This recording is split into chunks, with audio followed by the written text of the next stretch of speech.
তো এখানে এটা হচ্ছে ভবিষ্যবাণী, এখানে দুটো পাখি আছে আর এখানে সব লেখা আছে। তো পাখিগুলো যখন এটা ছাড়া হবে তো যেটা তুলবে সেটাই হবে ভবিষ্যৎ। এই যে ফলটা আপনারা দেখতে পাচ্ছেন, এই ফলটা শ্রীরাম লক্ষণ যখন বনবাসে যায় তখন এই ফলটা খেয়ে তারা ছিল। উত্তরপ্রদেশের অযোধ্যায় শ্রীরাম জন্মভূমিতে আজকে আমার দ্বিতীয় দিন। এখন বাজছে সকাল 5টা আর আমি বেরিয়ে পড়েছি রাম মন্দির দর্শনের জন্য। মন থেকে একটা আলাদাই ফিলিং আসছে। রাম যেখানে জন্মেছে সেই জায়গাতে আজকে আমার সকাল হলো এবং সেই জায়গাতে আমি ঘুমাতে পারলাম, এর জন্য আমি অনেক গর্বিত। আমার নামের মধ্যেই রাম আছে, বলরাম, লাস্ট রাম। জীবনে একবার রামের দর্শন না করতে পারলে জীবন বৃথা। এখানে যে দর্শনার্থীগুলো যাচ্ছে সেগুলোও কিন্তু সবাই রাম মন্দির দর্শন করার জন্যই যাচ্ছে। দেখতেই পাচ্ছেন সকাল 5টা বাজছে আর তাতেই এরকম ভিড়ের অবস্থা।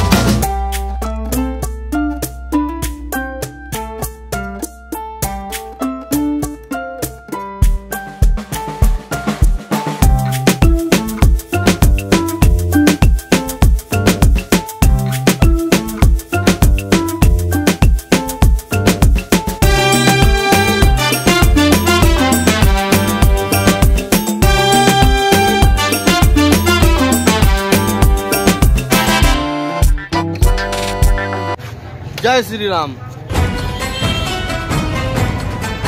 তো ফাইনালি আমরা রাম মন্দিরের যে লাইন সেই লাইনে আমরা পৌঁছে গেলাম।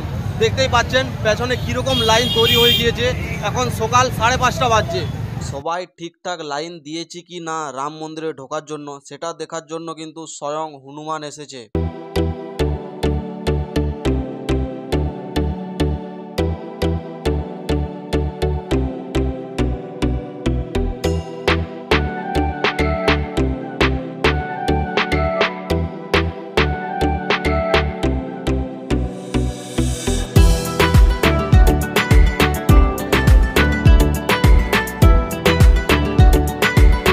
সময় বাড়ার সঙ্গে সঙ্গে কিন্তু ভিড়টা আরো বেশি হচ্ছে।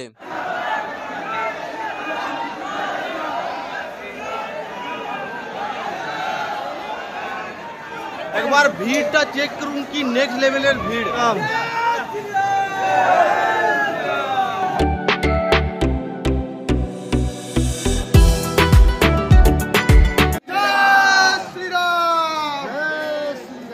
রাম মন্দির জায়গাটা এমনভাবে ডিজাইন এবং এমনভাবে সিস্টেমাইজ করা আছে যে রাম মন্দির কিন্তু বাইরে থেকে 1% অংশ কিন্তু দেখা যাবে না। মন্দিরের বেশিরভাগ জিনিসপত্রই কিন্তু সোনা দানা দিয়ে তৈরি এবং মূল্যবান ধাতু দিয়ে তৈরি। সেই কারণে সেখানে সিকিউরিটি গার্ড কিন্তু খুব স্ট্রং। মন্দিরে ঢোকার আগেই কিন্তু ব্যাগ ভালোভাবে মেশিনের দ্বারা চেক হবে। কোনো ব্যাগেই কিন্তু মন্দিরের ভিতর প্রবেশ হবে না, কিন্তু সেই ব্যাগ মেশিনের দ্বারা ভালোভাবে চেক করা হয় যাতে লকারের মধ্যে কোনো রকম দুর্ঘটনা না ঘটে। রাম মন্দিরের যে দর্শনার্থীর ক্যাপাসিটি সেটা কিন্তু অন্য দর্শনীয় স্থানের থেকে অনেক বেশি। এখানে প্রায় 1 থেকে 2 ঘন্টার মধ্যে 1000 দর্শনার্থীদের রাম দর্শন করে বেরিয়ে যেতে পারে। এরপর জুতা রাখার জন্য কাউন্টার। এখানে কিন্তু অনেক কাউন্টার আছে, সেখানে আপনি জুতা রেখে লকার নাম্বারে একটা টোকেন দেবে। সেই টোকেন কিন্তু রাম মন্দিরে দর্শন করে এসে পর সেই টোকেন দিয়ে জুতাগুলি নিতে হবে। মনে রাখবেন টোকেন নাম্বার কিন্তু হারাবেন না। যদি টোকেন নাম্বার হারিয়ে দেন তাহলে কিন্তু জুতা আপনি খুঁজে পাবেন না, কারণ এখানে অনেক দর্শনার্থী আসছে, অনেক লকার আছে। আপনি কোন লকারে রেখেছেন এবং জুতার টোকেন কতটা সেটা কিন্তু খুঁজে পাবেন না। এরপর চলে আসছে লাগেজ রাখার জন্য লকার। এখানে কিন্তু আপনি যে ব্যাগ নিয়ে আসছেন সমস্ত রকম ব্যাগ কিন্তু এই লকারে রেখে যেতে হবে। এই লকার কিন্তু সমস্ত দর্শনার্থীর জন্য সম্পূর্ণ ফ্রি। এখানে আপনি camera, smart watch, mobile phone সবকিছু রেখে যেতে পারেন, কারণ রাম মন্দিরের মধ্যে কোনো রকম ক্যামেরা, স্মার্টফোন, স্মার্ট ওয়াচ কিন্তু এলাও নেই। সমস্ত নিউজ রিপোর্টার জন্য কিন্তু এই রুলটা ফলো করতে হবে। যদি পিএম এর পারমিশন থাকে তাহলে ঠিক আছে। রাম মন্দিরের ভিতরে কিন্তু কোনো রকম প্রসাদ নিয়ে প্রবেশ করা যাবে না। রামের দর্শন পেয়ে সত্যি জীবন ধন্য। মন্দির থেকে বেরোনোর সময় কিন্তু আপনারা প্রসাদ পেয়ে যাবেন। রামের দুটি হাতে স্থাপিত আছে তীর এবং ধনুক, দুটাই কিন্তু সোনার। এটা সেই তীর ধনুক যেটাতে রাবণের মতো একজন রাক্ষসকে বধ করা হয়েছিল।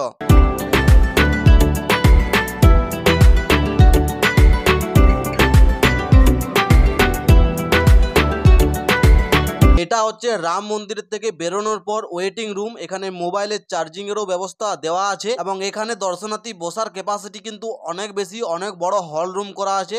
সমস্ত দর্শনার্থী রাম মন্দির দর্শন করার পর এখানে এসে বসে একটু আরাম করে নিতে পারেন। তো এই মাত্র আমরা রাম মন্দিরের দর্শন করে আমরা বেরোলাম এবং লোকারে মানি ব্যাগ, মোবাইল, ব্যাগ ইত্যাদি সে জিনিসপত্রগুলো নিলাম এবং তারপর এসে যে জায়গাতে আমার জুতাগুলো ছিল সেখানে জুতা নিলাম। প্রথমে আমি মোবাইল নিয়ে প্রবেশ করার চেষ্টা করেছিলাম, কিন্তু হেভি হাই সিকিউরিটি প্রথমত ভালোভাবে চেক করছে যে কোথাও কিছু বাড়তি জিনিস নিয়ে যাওয়া হচ্ছে না, হয় নাই। পুরো বডি স্ক্যান করে প্রতি চেক করা হচ্ছে।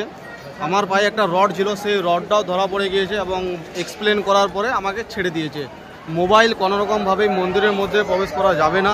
ইউটিউবে আপনারা রাম মন্দিরের অনেক ভিডিও দেখেছেন, কিন্তু সেই ভিডিওগুলো গভর্নমেন্টের আন্ডারে করা হয়েছে, সেই জন্য ওই ক্যামেরাগুলো অ্যালাউ করা হয়েছে। এখন যত বড়ই রিপোর্টার আসুক না কেন, ক্যামেরা কিন্তু মন্দিরের মধ্যে প্রবেশ অ্যালাউ নেই। রাম মন্দিরে কিন্তু কোনোরকম প্রসাদ অ্যালাউ নেই। রাম মন্দির শুধুমাত্র দর্শন করার জন্য আপনি রাম মূর্তিটা দেখে আসুন এবং যে সোনার গেট, সেই সোনার গেট আপনারা দেখে আসুন। পুরো মন্দিরটা যে পাথর কেটে তৈরি করা হয়েছে সেটা আপনারা নিজের চোখে গিয়ে দেখতে পাবেন, কিন্তু ওখানে কোনোরকম ক্যামেরা অ্যালাউ নেই। না হলে আমি এত দূর থেকে এসেছিলাম, ভিডিও তো আমি করেই নিয়ে যেতাম, কিন্তু কোনোরকমভাবে অ্যালাউ করা গেল না।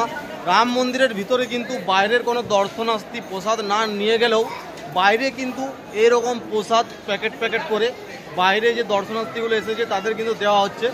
তো আমি 4-5টা নিয়ে নিয়েছি ঘরে নিয়ে যাওয়ার জন্য। আমি প্রায় এতগুলো নিয়েছি বাড়ি নিয়ে যাওয়ার জন্য। তো চলুন একটা এখানে টেস্ট করা যাক।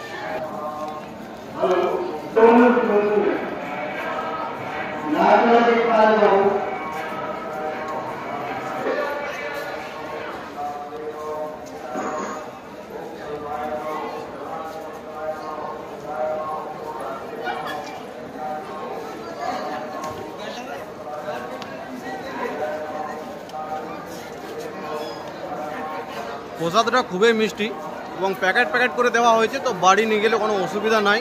পুরোটাই এয়ার সিল প্যাকেট আছে। ये कितने रुपए है? 400 का 200 120 ये होता 200।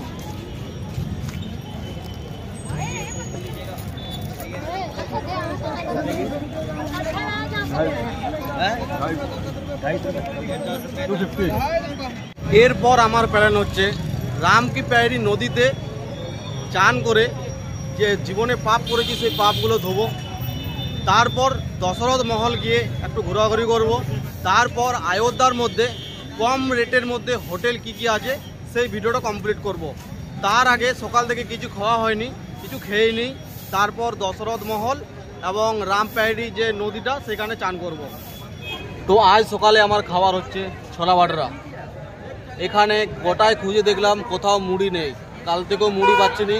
আর মুড়ি ছাড়া আমার সকাল কিন্তু ভালো যায় না, তাও কিছু করার নেই, যখন তখন ছোলা ভাটরায় খেতে হচ্ছে। আর এই পুরো অযোধ্যার মধ্যে কোথাও আমিষ রান্না হয় না, সব জায়গাতেই নিরামিষ। চিকেন, মাছ এখানে কিছুই পাবেন না। গোটা অযোধ্যার মধ্যে সমস্ত হোটেলে শুধু পানির আর পানির এবং শুধু আমিষ রান্না।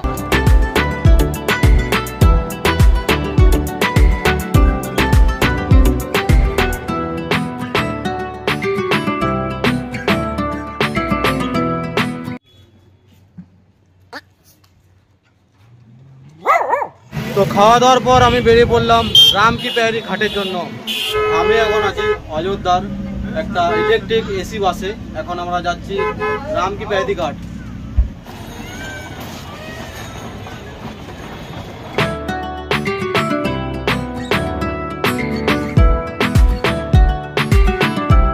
তো আমরা এখন পৌঁছে গেলাম রাম প্যারি ঘাট। দেখতেই পাচ্ছেন এখানে লোক কীরকম মনের সুখে এখানে চান করছে। তো কে না চায় এত গ্রীষ্মের মধ্যে যদি এমন একটা জায়গা পাওয়া যায়, তার আবার জল খুবই পবিত্র, তাহলে কে হাতছাড়া করতে পারে। তো আমিও সব প্রস্তুতি নিয়েই এসেছি, আমিও করব এরপর।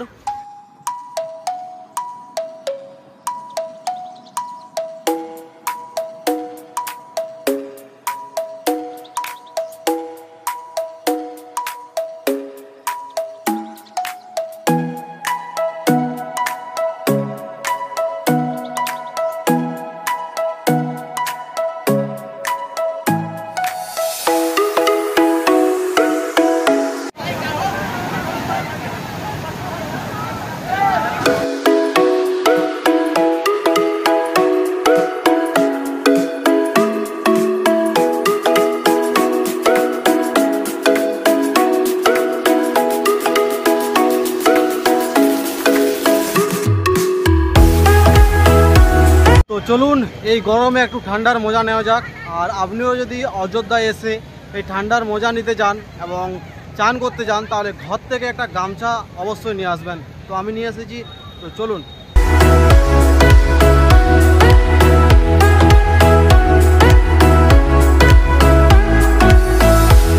তো এই গরমে চারিদিকে এত ঘোরাঘুরি করে এত সুন্দর ঠান্ডা জলে স্নান করে পুরো মন ভরে গেল, কিন্তু জলটা খুবই ঠান্ডা ছিল। এত গরম তাও কিন্তু জলটা ঠান্ডা লাগছে, জলটা পুরো পিওর জল। অনেক দর্শনার্থী আছে যারা এই জলটা ডিবাই করে ঘরকে নিয়ে যাচ্ছে। এরপর আমি যাব বাবা নাগেশ্বর মন্দির এবং দশরথ মহল, যেদিকে আমরা চান করলাম তার অপোজিটে এই সাইডে রামপায়দি ঘাটের ঠিক অপোজিটেই নাগেশ্বর মন্দির।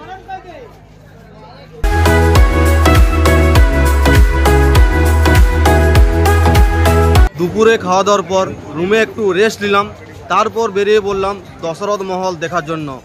আজ একটু আবহাওয়াটা আগের দিনের তুলনায় একটুকু ভালো আছে, রোদের পাওয়ারটা এতটা নেই। তো এই যে ফলটা আপনারা দেখতে পাচ্ছেন, এই ফলটা শ্রীরাম লক্ষ্মণ যখন বনবাসে যায় তখন এই ফলটা খেয়ে তারা ছিল। তো চলুন এই ফলটা একটু টেস্ট করা যাক। তো ভাইয়া একদম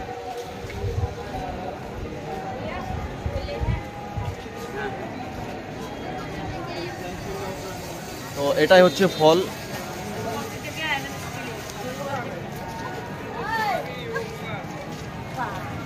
মিষ্টি মিষ্টি, তালের শ্বাস যেমন ঠিক তেমনই এরকম জিনিস আমরা গ্রামের ছেলে তারা খেয়েছি, কিন্তু যারা শহরে থাকে তারা কিন্তু এরকম জিনিস খায়নি।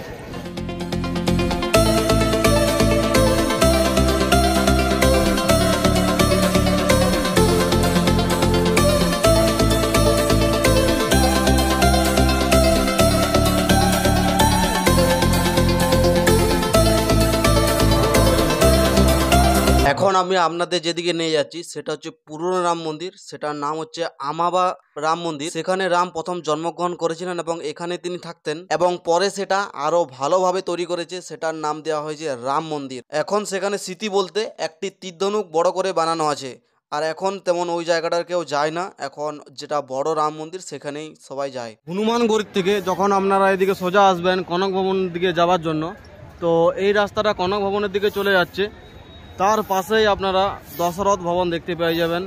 তো চলুন ভিতরে গিয়ে দেখাই, রাস্তাটা ভালো করে দেখে নিন। এটা রাস্তা হচ্ছে কনক ভবনের রাস্তা, এটা হচ্ছে হনুমানগড়ির রাস্তা, আর এইদিকে চলে যাবেন পুরনো রাম জন্মভূমি, যেটা আসল রাম মন্দির ছিল অযোধ্যায় অনেক আগে। এখানে এটা হচ্ছে ভবিষ্যবাণী, এখানে দুটো পাখি আছে আর এখানে সব লেখা আছে। তো পাখিগুলো যখন এটা ছাড়া হবে তো যেটা তুলবে সেটাই হবে ভবিষ্যৎ, এটাই হচ্ছে জিনিস।